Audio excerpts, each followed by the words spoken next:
Hello, Morongo Basin, and listeners around the world online at Z107.7fm.com. Here is the Z107.7 local news for Friday, March 28th, 2025. An argument in Yucca Valley ended with one woman arrested for investigation into battery and an active warrant. On Wednesday, just before 9 p.m., San Bernardino County Sheriff's deputies responded to a facility in the 6400 block of Fortuna Avenue in Yucca Valley regarding an argument. The victim told deputies that she and the suspect, identified as Deborah Reese, 71, got into a verbal argument that turned physical when Reese struck the victim in the face. During their investigation, deputies determined that Reese had an active warrant for vehicle theft. Deborah Reese was arrested on suspicion of battery and her active warrant and is being held at the West Valley Detention Center on $30,000 bail. Southern California residents who pay gas or electric utilities will see a credit on your bills this month. Online news editor Robert Hayden explains. California's climate credit will begin showing up on Southern California Edison and SoCal gas bills this spring. The California Public Utilities Commission says that SCE customers will get a $56 credit in April and October, and SoCal gas customers get a one-time $86.60 credit in April. The credits come from California's cap and trade program, which requires power plants and other facilities that emit greenhouse gases to buy carbon pollution allowances from auctions managed by the California Air Resources Board, or CARB. Each year, the state issues a limited number of greenhouse gas emission allowances in line with California's goal of reducing its overall emissions to 40% below 1990 levels by the year 2030. The Cap and Trade program was born from the Global Warming Solutions Act of 2006. The Cap and Trade program itself actually increases your utility bills and rates, and the California Public Utilities Commission says that the California Climate Credit is one of the ways it's offsetting the increases while keeping the incentive for customers to conserve energy and reduce greenhouse gas emissions. The credits are only distributed through utility bills, so you have to be a customer to receive them. You can find a full schedule of the credits for customers not on SCE or SoCal Gas, along with more information on the California Climate Credit that will be showing up on your utility bills starting in April. That's all at Z107.7fm.com. Reporting for Z107.7 News, I'm Robert Hayden. Tomorrow, the Landers Homestead Valley Association and County Code Enforcement team up for a one-day community cleanup. Residents of the unincorporated areas in and around Landers are encouraged to bring in trash, tires, and e-waste for recycling. Here's reporter Mike Lipsitz with more on tomorrow's big cleanup.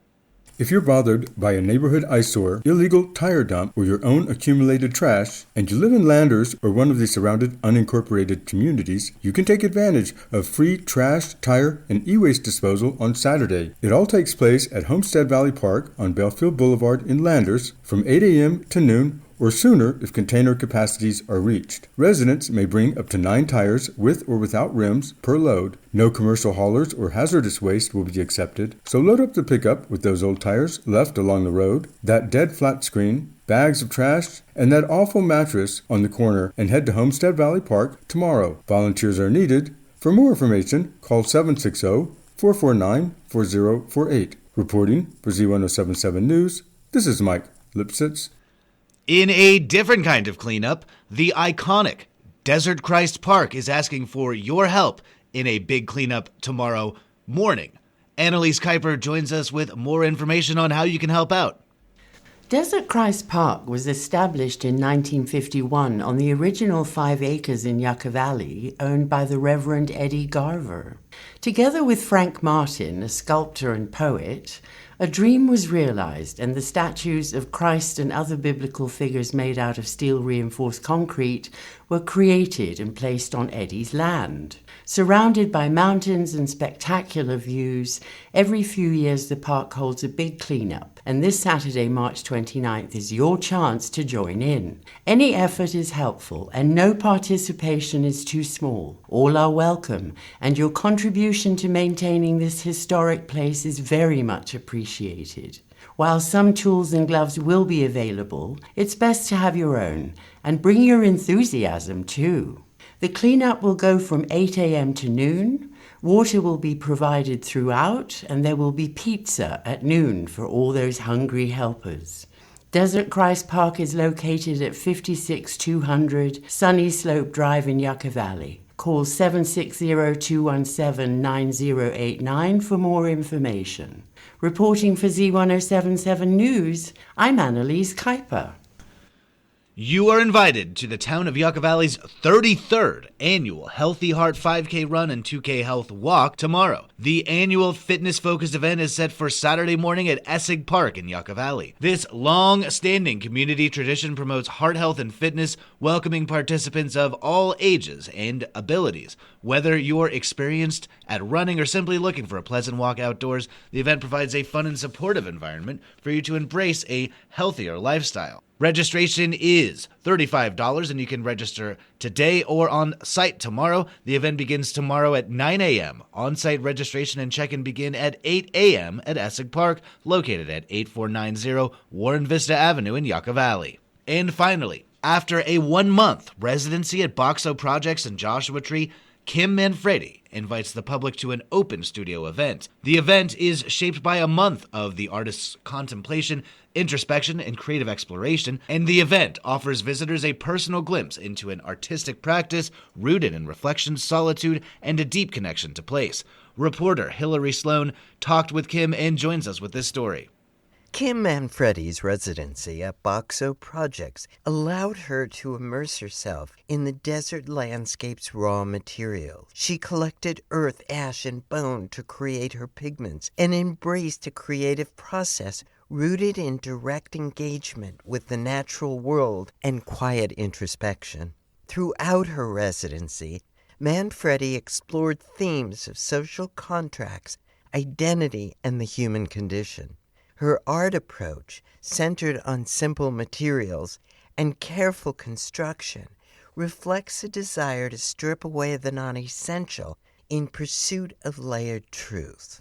As the resident, I have privacy, I have silence, and I have consistency of experience, which means I wake up in that cabin, I go for my walk, 2 to 3 hours, I come back. It's not like there's any agenda here, there's any other resident I have to interact with, and I come directly into the studio, and I'm hoping that the works are a residue of my experience. Manfredi's restrained earthly palette, shaped by natural elements, an attentive meditative process invite contemplation. The viewer is encouraged to slow down, notice texture and form, and step into the quiet space each piece provides. I felt like here in Joshua Tree, the national park was a really good metaphor for a social contract, in the sense that for me, someone of privilege, someone of leisure, it provides a place of insulation and freedom for exploration and creativity. And at the same time, as a critical thinker, I have to also remember that even this wild place is existing under a set of rules and that I have to live within the bounds of those rules as a visitor. Manfredi's open studio will reveal more than just finished pieces. It will offer insight into a process that values presence, essence, and a thoughtful connection. The Open Studio and Artist Talk will be held Saturday, March 29th from 3 to 5 p.m., with the Artist Talk beginning at 3 p.m. The talk will be held at Boxo Projects Residency, 62732 Sullivan Road in Joshua Tree. For more information on Kim Manfredi and her art, see this story at Z107.7fm.com. For Z107.7, this is reporter Hillary Sloan. That's our local news. Hear local news 7 times a day, 7 days a week at 7, 8, 9, noon, 4, 5, and 6. If you hear about news happening, let us know. Email us at tips@z1077fm.com. Reporting for the Morongo Basin News Leader, the award-winning Z107.7 Local News, I'm News Director Jeff Harmatz.